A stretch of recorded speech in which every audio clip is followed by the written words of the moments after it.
insyaallah ada jalannya, insyaallah, insyaallah, insyaallah.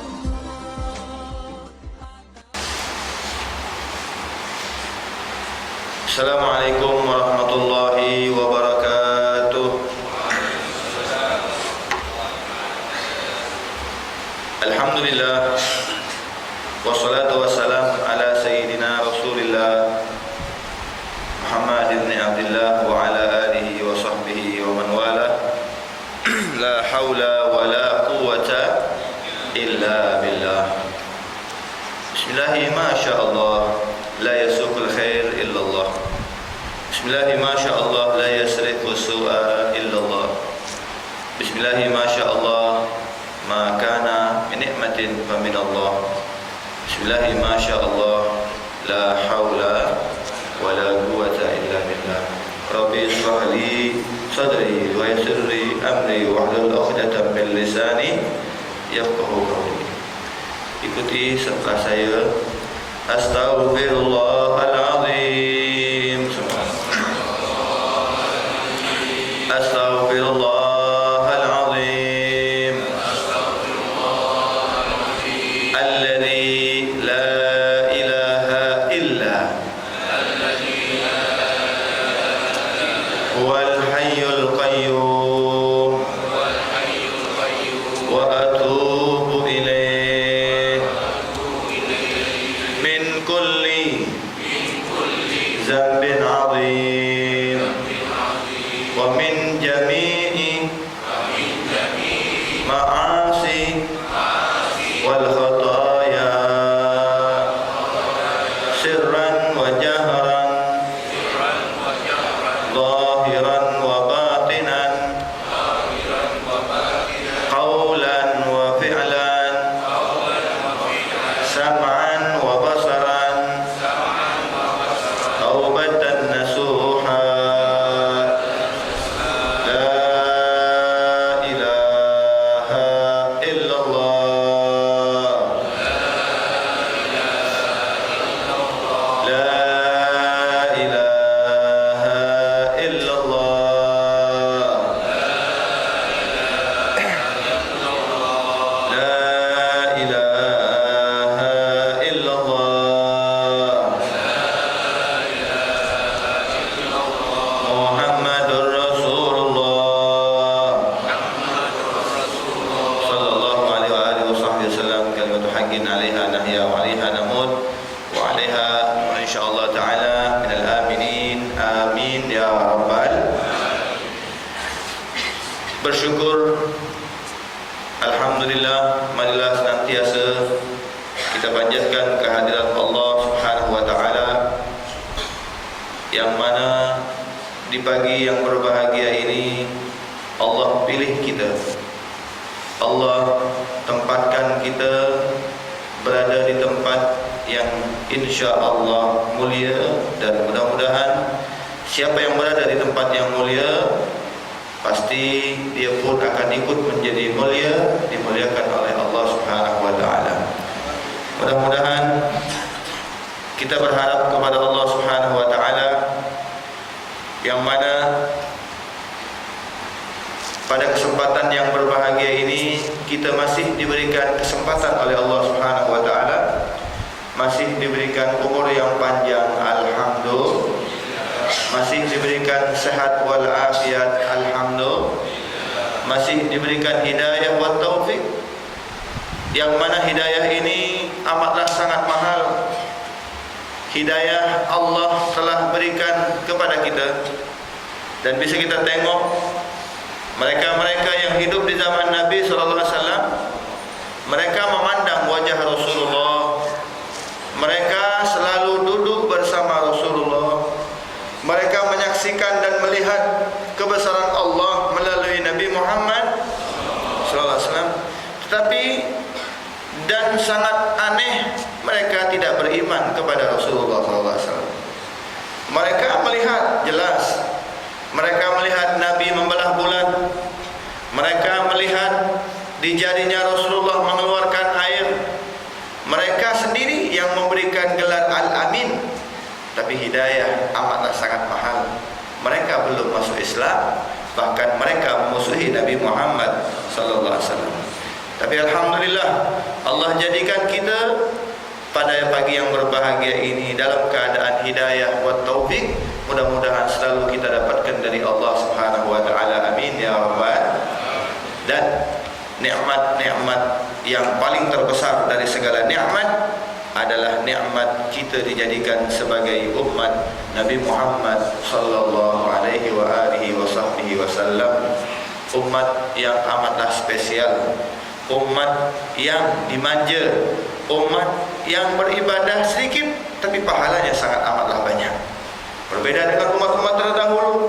Kenapa umur mereka panjang-panjang?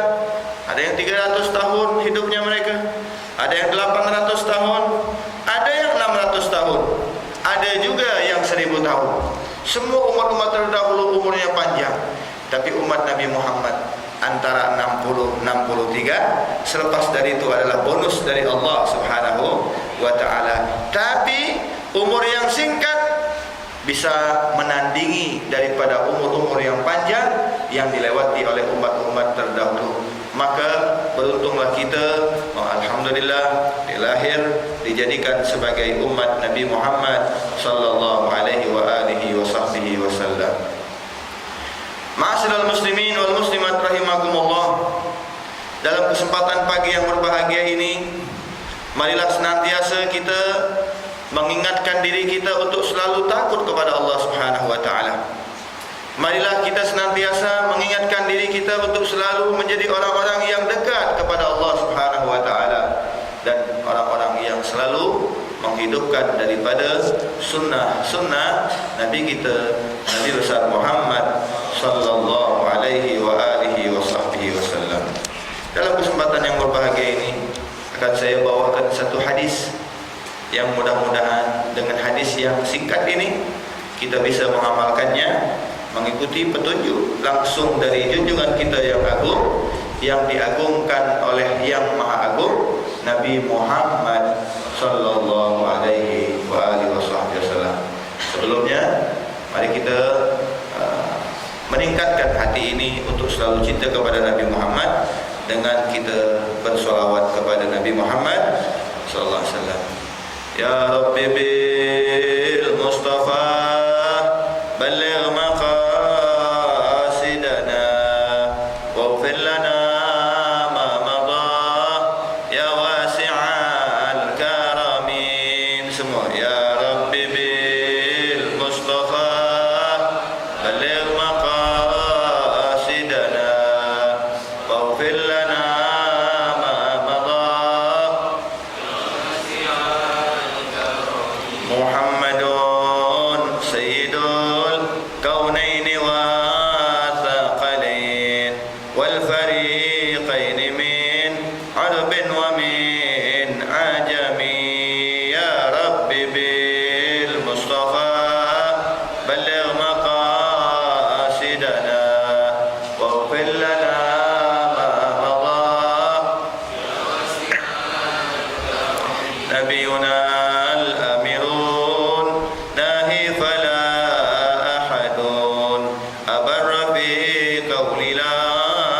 منه ولا نعمي. يا رب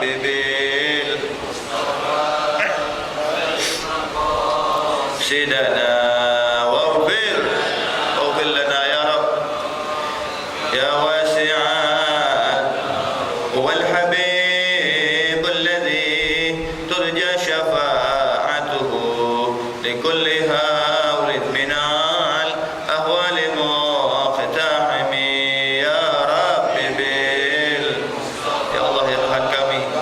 Ampuni kami yang berada di majlis ini ya Allah. Banyak sekali dosa-dosa yang telah kami lakukan. Mudah-mudahan dengan keberkahan majlis ini Kau ampuni segala dosa-dosa kami. Amin ya rabbal alamin. Amin ya rabbal. Mudah-mudahan dosa-dosa kita diampuni oleh Allah Subhanahu wa taala. Hadis yang diriwayatkan oleh Abang Saleh dari Umair dari Sayyidina Anas bin Malik radhiyallahu anhum bahwasanya Rasulullah sallallahu alaihi wa alihi wasallam bersabda, tiada kekangan. Tiada kekangan yang lebih disenangi oleh Allah terkecuali dua perkara. Saya mau tanya, kekangan tahu tak? Tahu ya? Menahan, penahanan atau kekangan yang lebih disenangi oleh Allah terkecuali dua kekangan. Yang pertama, mengekang amarah dengan kesabaran. Yang kedua, mengekang musibah dengan kesabaran pula. Nabi SAW bersabda, tiada kekangan yang lebih disenangi oleh Allah terkecuali dua kekangan. Yang pertama, kekangan mengekang amarah dengan kesabaran. Yang kedua, mengekang musibah dengan kesabaran pula. Orang yang pandai mengekang atau menahan amarah dengan kesabaran adalah orang-orang yang jelas-jelas mengikuti daripada Rasulullah sallallahu alaihi wasallam. Kita tengok bagaimana kehidupan Rasulullah, bagaimana gambaran yang sudah dilakukan oleh Nabi kita, Nabi besar Muhammad sallallahu alaihi wasallam. Nabi melewati masa-masanya dalam keadaan yang amatlah sulit. Nabi berdakwah tidaklah seperti kita enak. Kita mau ke masjid tidak ada yang menghalang-halangi. Kita mau ke masjid tidak ada yang melempar dengan batu. Kita mau ke masjid tidak ada yang menghadang kita. Tidak ada yang mengejar-ngejar kita. Kita ke masjid alhamdulillah nikmat. Allah satukan kita berkumpul di sini dalam keadaan nikmat. Semuanya dalam keadaan saling harga menghargai, semuanya dalam keadaan saling bersilaturahmi, bersalam-salaman, luar biasa. Tapi dulu di zamannya Nabi bagaimana? Mereka mau ke masjid susah, mereka mau hidup susah, mereka mau bergaul susah. Sebab apa? Mereka diserang terus oleh orang-orang kafir. Bahkan Nabi tidak jarang ketika salat ditaruhlah kotoran-kotoran onta. Pernah juga Nabi diludahi. Bayangkan kita kalau ke masjid tidak ada orang yang mau meludahi kita. Tapi Nabi ketika ke masjid diludahi. Bahkan hari-hari Nabi diludahi oleh seseorang. Suatu hari, inilah akhlaknya Rasulullah. Suatu hari orang yang biasa meludahi Nabi ini tidak ada. Nabi pun tanya, ini orang biasa meludahi tak ada di kemana? Ternyata ditanya-tanya untuk orang sakit. Nabi yang pertama kali datang berziarah kepada dia. Sampai di rumahnya dia pun terkejut.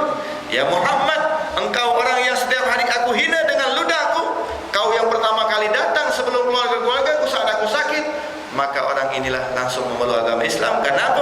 Karena kekangan amarah yang sudah dilakukan oleh Nabi dengan kesabaran.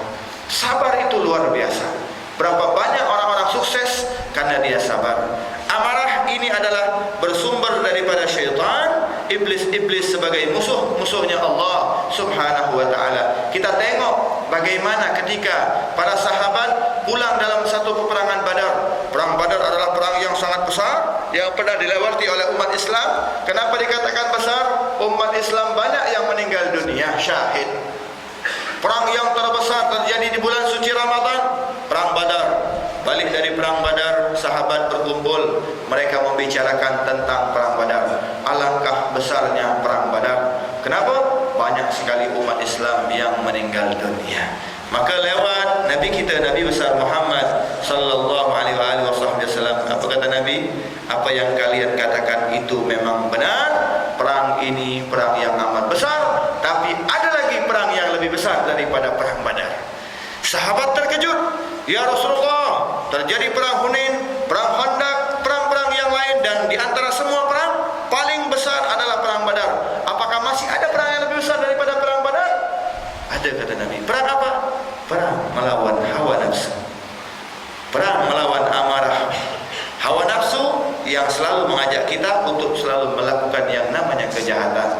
Maka orang yang sanggup melawannya, berarti orang tersebut berada ikut lebih besar daripada yang namanya perang Badar. Maka Nabi SAW mengumpamakan daripada nafsu ini berbanding dengan yang namanya 70 syaitan. Jadi hawa nafsu itu harus kita jaga, harus kita lawan, sebab nafsu ini selalu mengajak kita untuk berbuat jahat. Maka diumpamakan seperti ini, satu kali nafsu itu sama dengan kita memerangi 70 syaitan. Orang yang duduk di majelis ilmu, sama dengan, makanya di majelis ilmu itu setannya lebih banyak. Kenapa? Kenapa kita ngantuk? Kenapa kita tak mau mendengarkan tausiah? Sebab apa? Satu dari kita itu diganggu atau digoda oleh 70 syaitan. Jadi kalau kita ni satu orang 70 syaitan, berarti pagi ini ada berapa syaitan nih? Yang ganggu, maksudnya yang ganggu kita, sehingga menyebabkan kita dalam keadaan orang-orang yang amatlah lupa kepada Allah Subhanahu wa taala. Syaitan itu dia tidak mau diam. Dia selalu ganggu kita. Terutama kita tidur. Ya. Ini senjata setan nih kalau kita tidur, Pak, pakcik-pakcik yang dirahmati oleh Allah. Ada 3 setan. Ada 3 setan yang ganggu waktu kita tidur. Hebat-hebat setan ini. Dia punya senjata. Saat kita tidur, yang satu ya, dia bawa tepung. Yang satu lagi dia bawa kulit dari babi. Yang pegang kulit dari babi sama tepung sambil dia kencing. Dia kencing di mata kita nih. Setelah dikencingin syaitan, saat kita tidur, dilemparkan tepung, dikencing. Jadi ada lem. Makanya sulit kalau mau bangun, susah. Kalau mau bangun tuh susah sama. Yang satu lagi dia bawa itu selimut dari kulit babi. Maka kita tuh kalau udah tidur, masya Allah, nikmat sangat ya. Apalagi tidur malam ya. Luar biasa ya. Setannya banyak. Tapi begitu kita selesai bangun tidur, maka mesti yang kita lakukan adalah doa. Ya, doa setelah bangun. Apa doanya? Hafal tak? Hafal ya? Alhamdulillah. Dibaca tak? Kadang-kadang baca, kadang-kadang lupa.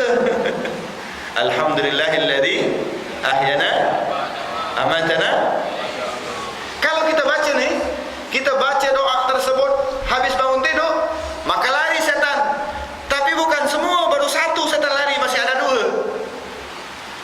Yang 2 ini hebat. Kadang-kadang kita sudah bangun baca doa, tidur lagi. Sebab apa? Oh, dia punya ranjau, dia punya settingan hebat. Kadang-kadang kita disuruh tidur lagi, ditiup-tiup mata kita nih biar sulit untuk bangun. Dia katakan, sudah tidur. Akhirnya kita dimimpikan. Sering yang kita lakukan, kadang-kadang kita tidur mimpi. Apa mimpinya? Mimpinya kita bangun dari tidur. Habis kita bangun, kita ke tandas, kita mandi, kita ambil wudhu, kita sholat, padahal mimpi. Oh, zikir dalam mimpi tadi, asik kita. Tak tahunya kita bangun sudah jam 7. Ya, banyak itu. Itu setan yang sengaja mengganggu kita. Begitu kita bangun baca doa, 1 setan lari. Lalu kita langsung cepat-cepat mandi atau ke tandas. Ini setan ngikut. Dia ngikut sampai di tandas. Yang 2 ini. Setelah selesai kita mandi, kita berwudu, lari 1 lagi setan. Tinggal 1. Ini yang 1 ini hebat. Dia ganggu kita saat kita sholat. Kita sholat diganggu, kita sholatnya khusyuk, maka dia tidak mau kalah. Dia ganggu kita punya hati. Dia katakan apa? Diganggu kita punya hati. Apa kata dia? Masya Allah, kau memang manusia yang hebat. Kau bangun pagi, kau sholat luar biasa, khusyuk yang hebat. Kau lihat tetanggamu tidak sholat, berarti kaulah yang paling hebat dalam ibadah. Akhirnya ada sifat riya. Kita punya sifat riya diganggu supaya apa? Supaya hancur segala amal perbuatan kita. Itulah syaitan, luar biasa. Dia tidak ingin kita selamat di dunia dan selamat di akhirat. Maka dia ganggu terus apa saja yang berlaku di dalam kehidupan kita. Maka kekalahan yang pertama ini adalah melawan hawa nafsu ya, dengan ujian-ujian yang telah diberikan oleh Allah Subhanahu wa taala dengan kesabaran.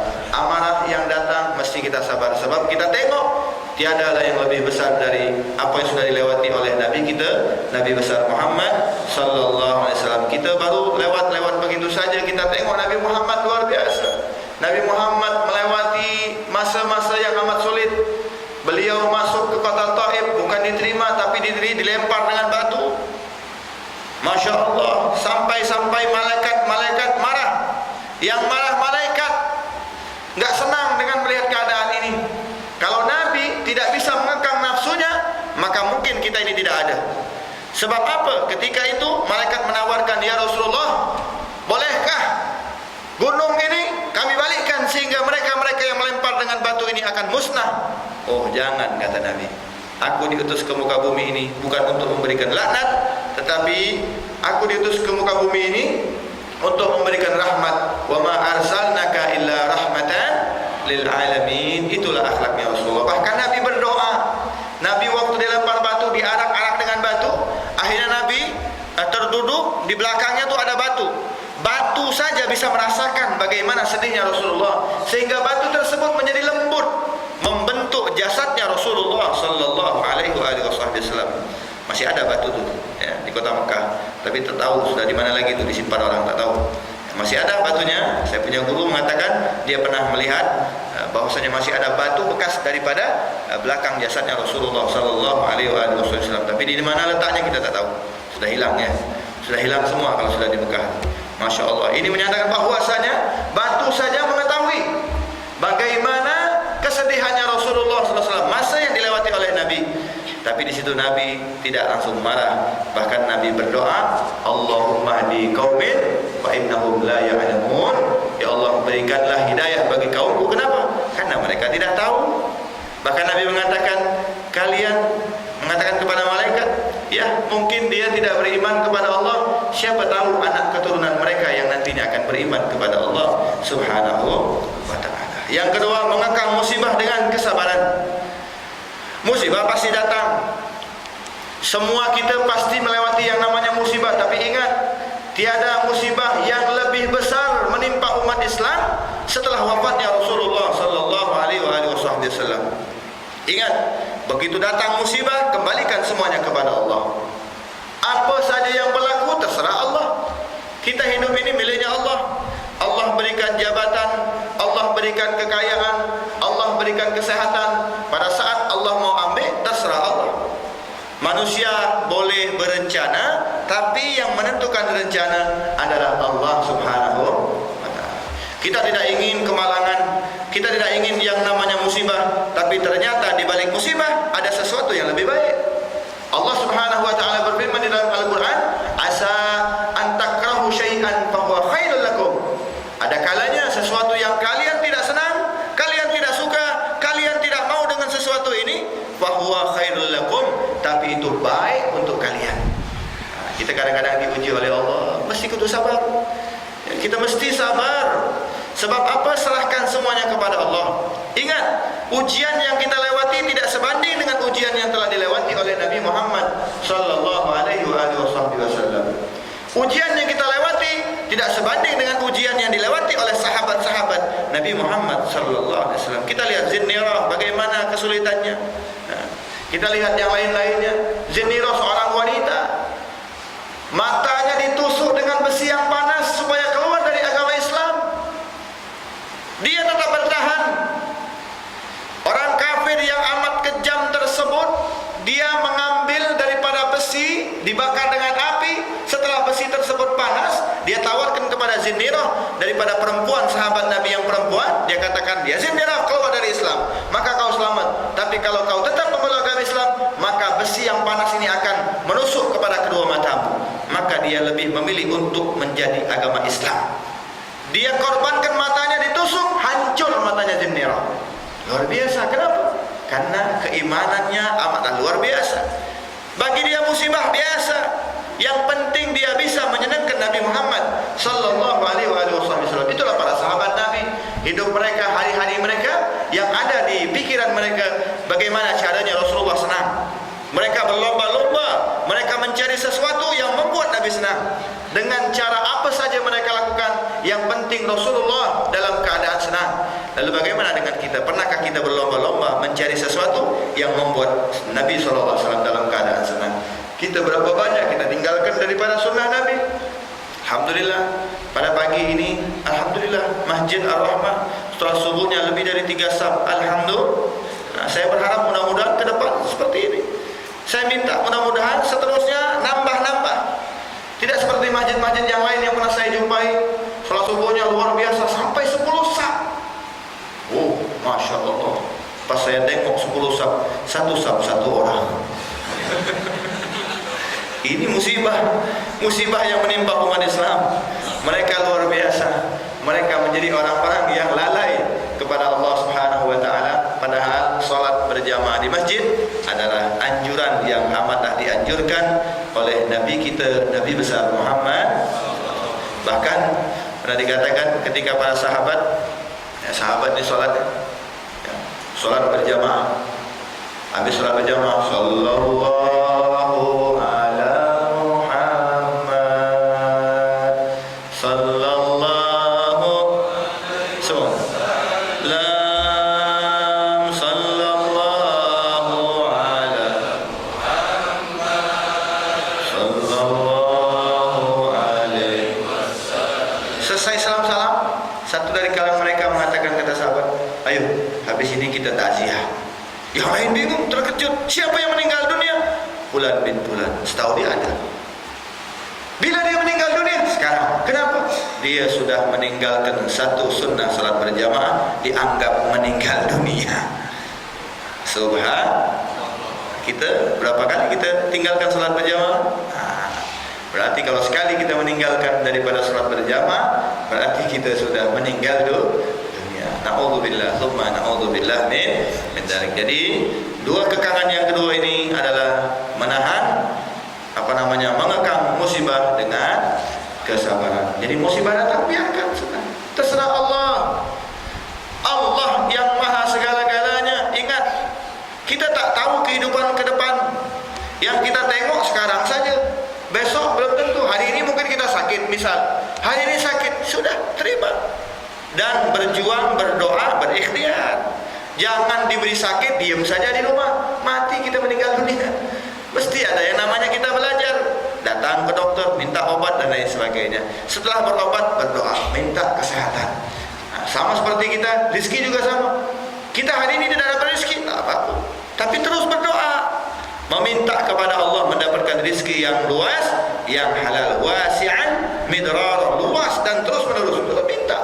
Tidak jadi masalah, tapi dengan rezeki tersebut kita memohon kepada Allah bisa dipakai buat mendekatkan diri kepada Allah Subhanahu wa taala. Apa saja yang berlaku datang yang namanya musibah, ingat ya, serahkan semuanya kepada Allah. Berlakulah yang namanya sabar. Innallaha ma'as-sabirin. Sesungguhnya Allah bersama orang-orang yang sabar. Tempat orang sabar di mana? Di surganya Allah Subhanahu wa taala. Jadi kalau kita sabar, mesti bersyukur. Sabar, syukur itu mesti berdampingan. Pernah diceritakan suatu cerita, ada Nabi SAW menceritakan ada suami istri masuk surga.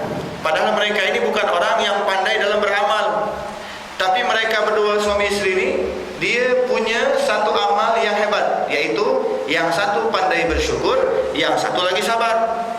Nah, suami istri ini dua-duanya masuk surga. Sampai di surga dia berjumpa. Wah, jumpa di surga nih. Suaminya jumpa sama istrinya, saling menyapa. Assalamualaikum wahai suamiku. Waalaikumsalam wahai istriku. Suaminya bertanya, istriku, dengan amal apa engkau bisa masuk surga? Saya tahu kau ini tidak ada amal apa. Kau bukan orang yang ahli salat malam, kau orang biasa-biasa. Dengan amal apa engkau bisa masuk surga? Lalu istrinya pun bertanya, suamiku, dengan amal apa kau bisa masuk surga? Saya tahu kau bukan orang yang pandai dalam ibadah, kau bukan orang yang ahli baca Quran. Maka suaminya menjawab, wahai istriku, alhamdulillah, aku masuk surga dengan satu amal. Apa amalnya? Amalnya aku adalah termasuk orang-orang yang pandai bersyukur kepada Allah Subhanahu wa taala. Alhamdulillah. Lalu istrinya bertanya, maksudnya bagaimana wahai suamiku? Bagaimana tidak? Ternyata suami istri ini, suaminya manusia yang paling jelek sedunia, istrinya paling cantik sedunia. Jadi suaminya jelek, istrinya cantik, tapi mereka jodoh. Ternyata dua-duanya masuk surga. Maka suaminya mengatakan, bagaimana tidak? Aku selalu menjadi orang-orang yang pandai bersyukur kepada Allah. Setiap aku balik ke rumah, aku ucapkan salam, Assalamualaikum. Maka kau bukakan pintu, aku pandang wajahmu yang cantik, dalam hati mengatakan, alhamdulillah, orang jelek dapat orang cantik. Setiap kau bawa ke makanan, aku pandang wajahmu, lalu hati ini mengatakan, Alhamdulillah ya Allah, Kau jadikan aku, berikan nikmat, aku orang yang jelek tapi punya istri yang cantik. Selalu alhamdulillahnya daiman mustamirran. Kalimat alhamdulillah jangan kita permainkan, tamlaul mizan. Maka kalau syukur nikmat yang telah diberikan oleh Allah, langsunglah kita mengucapkan kalimat alhamdulillah. Akhirnya suami tersebut masuk surga dengan amal apa? Pandai bersyukur kepada Allah. Maka suaminya pun bertanya, kalau kau istriku bagaimana? Kenapa kau bisa masuk surga? Dengan amal apa kau bisa masuk surga? Maka istrinya menjawab, alhamdulillah suamiku, aku dikategorikan oleh Allah termasuk manusia-manusia yang sabar. Maksudnya bagaimana? Bagaimana tidak wahai suamiku, setiap kau balik ke rumah kau ucapkan salam, aku pandangi wajahmu yang jelek. Kenapa orang cantik dapat orang jelek? Hati ini tak kuat. Tapi karena ini sudah berlaku, Allah yang atur, maka aku sabar. Aku bawakan makanan, aku pandang wajahmu yang jelek. Hati ini berkata, ya Allah, saya orang yang cantik, kenapa dapat orang yang jelek? Tapi karena sabar, hari-hari aku bersabar, dan ternyata sabarnya ini diterima oleh Allah, maka dengan kesabaran Allah tempatkan aku di dalam surga. Maka dari itu mudah-mudahan orang yang sabar pasti dia akan masuk ke dalam surganya Allah Subhanahu wa taala. Mudah-mudahan kita yang berada di majlis ini insyaallah jadikan manusia-manusia yang sabar. Amin ya rabbal.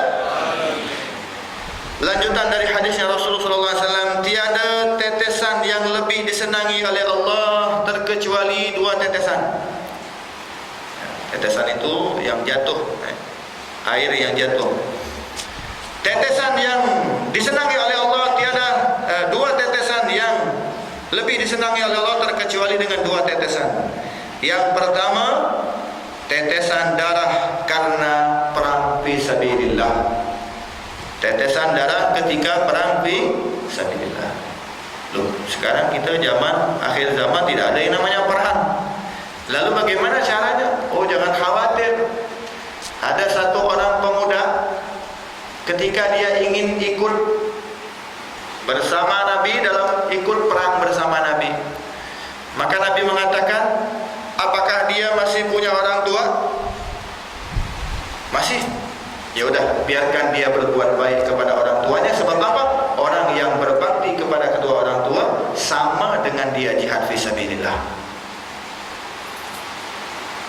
Lalu ditanya lagi, apakah dia sudah punya anak istri? Kata Nabi.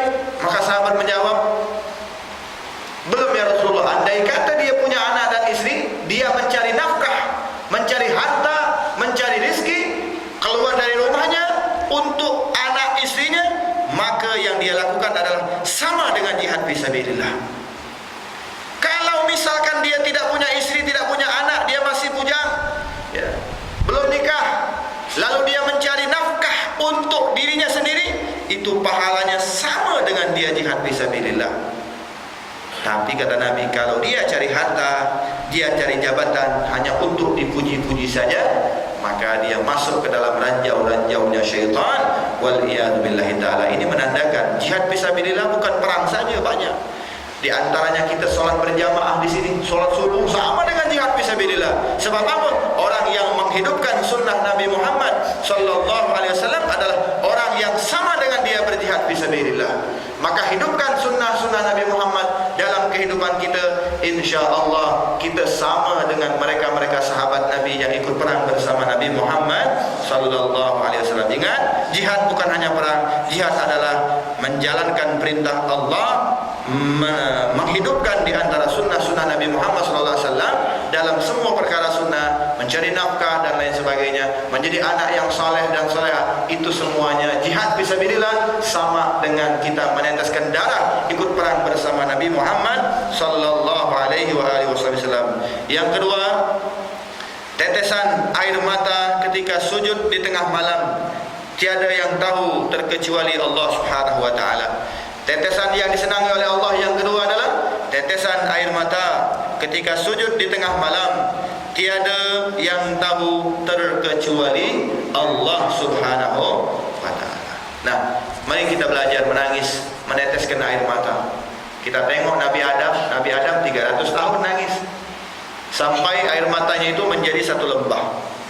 Nabi Musa, Nabi Isa Nabi Ibrahim, Nabi Daud, Nabi Yunus, Nabi Nuh, semua para nabi menangis.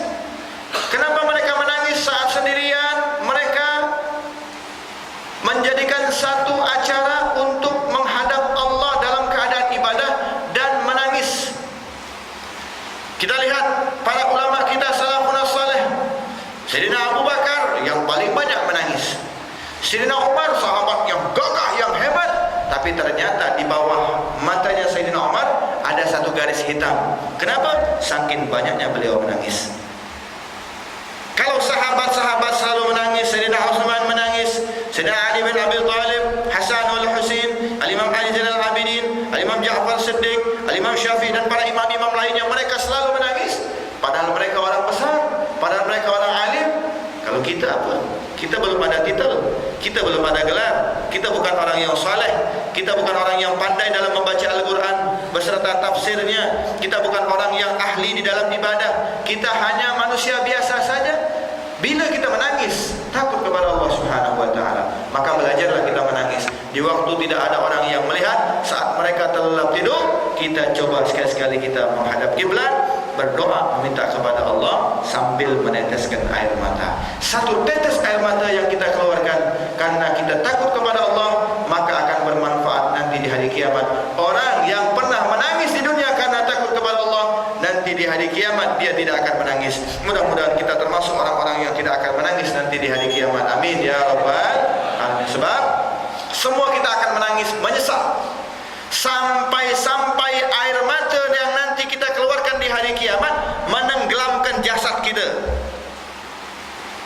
Kita tenggelam dengan air mata yang kita keluarkan, menyesal. Kalau sudah di hari kiamat, tiada lagi penyesalan, tinggal tunggu waktu hukuman dari Allah Subhanahu wa Ta'ala.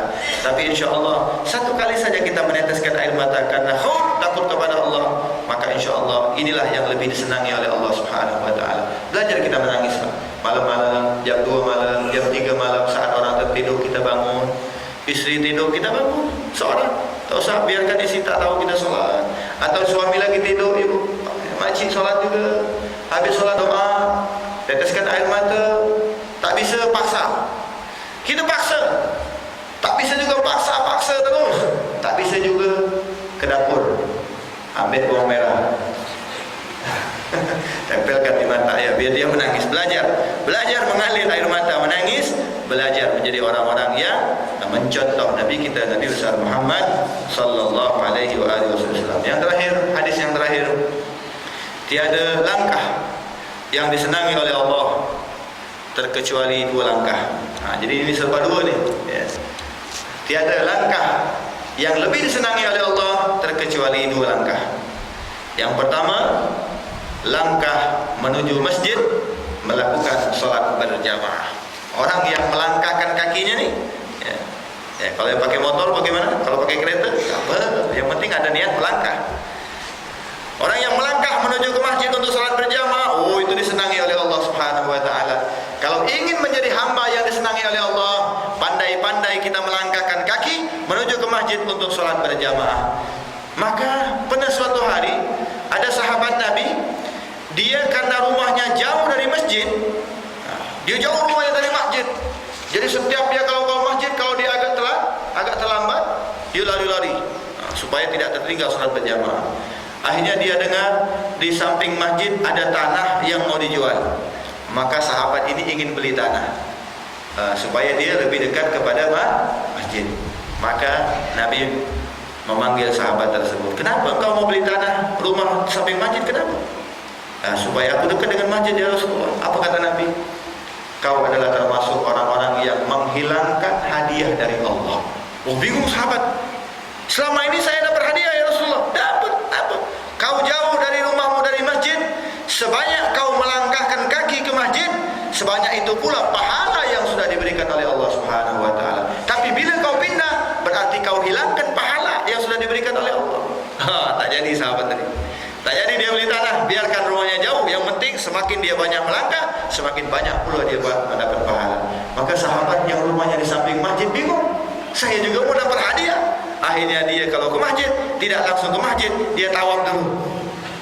Itu sahabat, tawaf dulu, mereka jauh, rumahnya dekat dari masjid, tidak langsung ke masjid.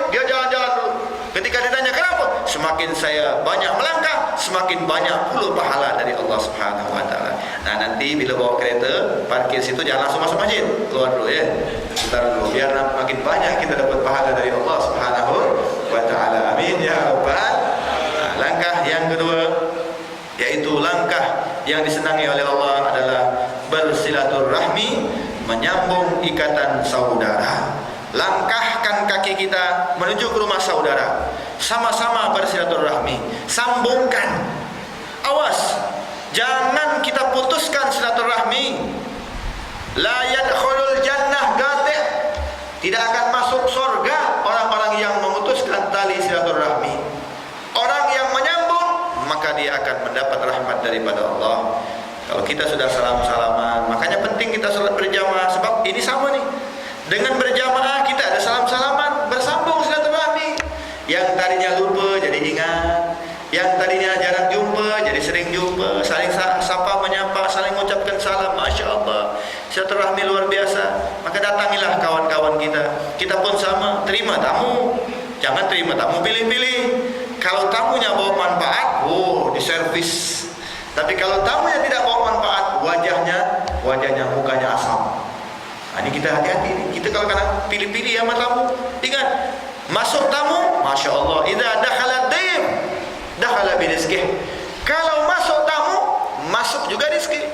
Fa idza kharaja, kalau tamu ini keluar nih, kharaja maghfirati, maka keluar juga dosa-dosa yang ada pada rumah tersebut. Masya Allah. Jadi kalau ingin dosanya dibawa keluar, panggil tamu. Kita tengok Nabi Ibrahim. Nabi Ibrahim pernah 3 hari tidak makan. Kenapa tidak makan 3 hari? Karena tidak ada tamu. Dia tak mau makan terkecuali dengan tamu. Akhirnya 3 hari dia tak kuat, dia keluar ke rumahnya, dia cari ada orang, dia panggil, maukah engkau menjadi tamu saya? Oh boleh. Barulah Nabi Ibrahim makan 3 hari. Kita sama tamu macam mana? Nah, Masya Allah, pakcik-makcik yang dirahmati Allah, kalau kita ada tamu ya, ada tamu datang, jangan lupa kita kasih air. Minimal air putih, air soang boleh. Jangan langsung tanya. Ini baru datang belum kasih minum sudah tanya, ada apa? Nanti dulu, biar dia masuk dulu. Sebab bila dia masuk rezeki. Sudah dia duduk, baru kita kasih air. Ngobrol, cakap-cakap sedikit, baru tanya, ada keperluan apa tuan? Oh, dia mau cerita. Tuan mau minum apa? Kopi, teh? Teh, tawarkan dulu. Sudah air putih, tawarkan lagi teh. Nanti ada makanan, kasih makan terus. Sebab apa? Selama makanan itu berada di depan tamu, semakin banyak makanan tersebut ada, itu semakin banyak kita akan dibacakan istighfar oleh malaikat-malaikat Allah. Jadi bila habis makanan tadi, tambah lagi makanan terus. Misalkan ada di sini mau jemput, saya mau datang nih. Ya. Semakin banyak kita makanan tersebut, semakin banyak didoakan oleh malaikat. Makanya orang-orang dulu, orang salafun saleh dulu, mereka luar biasa. Kita tengok nih, Imam Syekh Abu Bakar bin Salim. Syekh Abu Bakar bin Salim di dapurnya itu tidak kurang dari 700 sampai 1000 keping roti beserta daging-dagingnya. Buat siapa? Buat tamunya. Jadi tamunya setiap hari 700 sampai 1000 orang dikasih makan. Kita berapa kali ngasih makan orang? Masya Allah. Kenapa mereka demikian? Karena mereka mengikuti tuntunan Nabi kita, Nabi besar Muhammad sallallahu alaihi wasallam. Mungkin ada juga yang pernah ke Indonesia. Kita tengok Habib Umar bin Hud Al-Attas yang berada di Cimayu. Mungkin ada yang pernah ke Indo. Habib Umar itu setiap bulan Maulid, ya, dia potong 2000 kambing setiap tahun untuk Nabi Muhammad SAW, untuk tamu-tamunya. Kita buat Nabi Muhammad berapa kambing? Masya Allah. Inilah mereka. Hidup mereka penuh dengan keberkahan. Hidup mereka penuh dengan mencontoh langsung Nabi kita, Nabi besar Muhammad SAW. Maka pernah suatu hari Imam Ali wajahnya putih, asfara lahu taghayyar haluh, berubah menguning. Ketika ditanya, ya Ali, kenapa wajahmu berubah? Aku bingung. Kenapa engkau bingung? Hari ini di rumah saya tak ada tamu. Apa urusan tamu dengan bingung? Maka dia katakan, aku takut hari ini aku dihina oleh Allah. Kenapa? Orang yang di rumahnya tidak ada tamu adalah orang yang dihina oleh Allah Subhanahu wa taala. Na'udzubillah min dzalik. Maka belajarlah kita bersambung silaturahmi. Insyaallah langkah ini menjadi langkah yang diridhai oleh Allah Subhanahu wa taala. Mudah-mudahan kita dipanjangkan umur oleh Allah Subhanahu wa taala, panjang umur dalam taat kepada Allah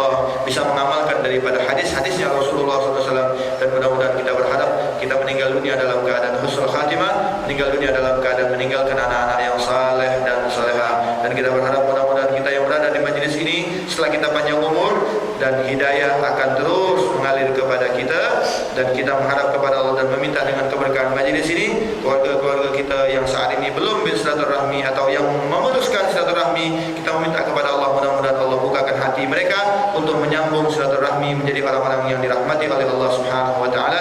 Dan kita berharap mudah-mudahan kita bukan hanya di sini saja berkumpul, kita berharap meminta kepada Allah nanti juga di akhir kiamat kelak kita berkumpul bersama-sama mendapat syafaat dari Nabi Muhammad sallallahu alaihi wasallam ala hadiniya wa ala kulli niyatin salihah wa ala ma nawaina salafuna salihun wa ila hadratil habibil mustafa rasulillah sallallahu alaihi wasallam. Al-Fatihah.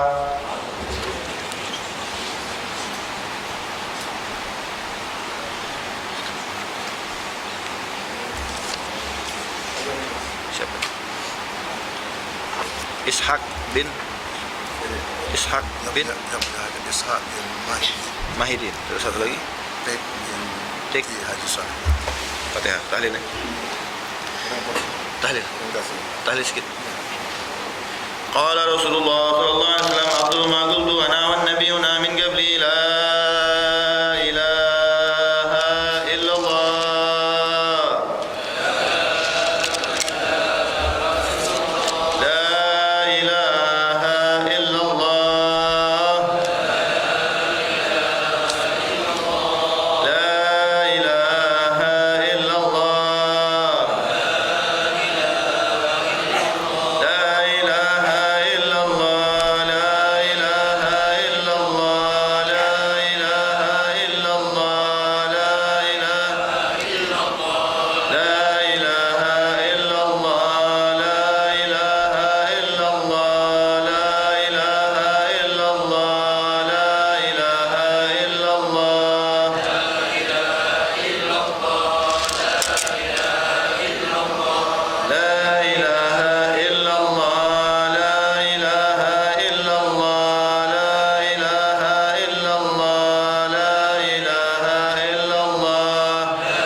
الفاتحة وآية الكرسي وثلاثا من سورة الإخلاص والمعوذة إلى رمين سمعنا هنا بسببهم.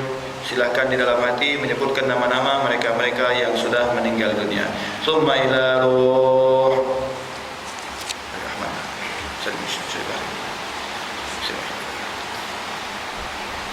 Syekh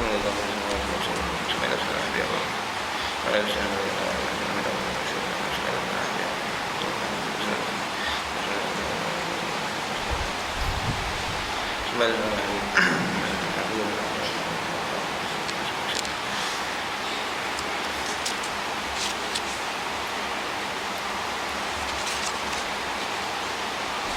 من استمعنا هنا بسبب خصوصا إلى إسحاق بن مهدين ثم إلى تك بن هادي صالح. إن الله يغفر له ويرحمه الجنة برحمته ووالدنا ووالديهم خاصة وجميع المسلمين عامة وإلى حضرة النبي محمد صلى الله عليه وسلم. الفاتحة. أعوذ بالله من الشيطان الرجيم. بسم الله الرحمن الرحيم. الحمد لله رب العالمين الرحمن الرحيم مالك يوم الدين. إياك نعبد وإياك نستعين. اهدنا الصراط المستقيم صراط الذين أنعمت عليهم غير المغضوب عليهم ولا الضالين. آمين. الله لا إله إلا هو الحي القيوم لا تأخذه سنة ولا نوم له ما في السماوات وما في الأرض. من ذا الذي يشفع عنده إلا بإذنه يعلم ما بين أيديهم وما خلفهم ولا يحيطون بشيء من علمه إلا بما شاء. وسع كرسي السماوات والأرض ولا يؤوده حفظهما وهو. بسم الله الرحمن الرحيم. قل هو الله أحد الله الصمد لم يلد ولم يولد ولم يكن له كفوا أحد. بسم الله الرحمن الرحيم. قل هو الله أحد الله الصمد لم يلد ولم يولد ولم يكن له كفوا أحد.